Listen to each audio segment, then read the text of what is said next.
சம்பந்தர் வந்தார், பதிகம்லாம் பாடினார், சைவம் வளர்த்தார்.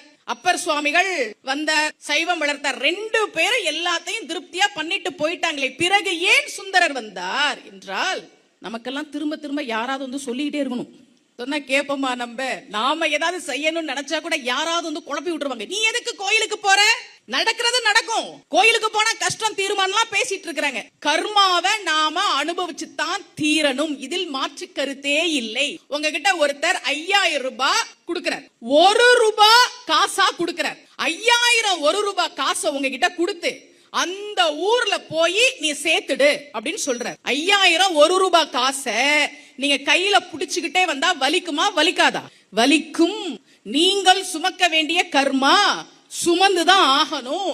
ஆனா கோவில்ல போய் சாமி கிட்ட, அப்பா இத நான் சுமந்துதான் ஆகணுமா, நீ இத குறைச்சு கொடுக்க மாட்டியான்னு கேட்டா, கடவுள் அந்த 5000 1 ரூபாய் காயினை வாங்கிக்கிட்டு 500 ரூபாய் நோட்டா 5000 கொடுத்து இதை எடுத்துட்டு போடா அப்படின்னா அதே கர்மாதான். ஆனால் சுமப்பது எனக்கு வலிக்காது. நான் சுமக்க வேண்டிய கர்மாவை நான் தான் சுமக்க வேண்டும், எனக்கு தெரியும். ஆனால் இறைவனை நான் சரணடைகிற போது சத்தியமாக நிச்சயமாக அவன் என் கர்மாவை குறைத்து கொடுப்பான். அதுதானே நம்ம கோயிலுக்கு வரோம்.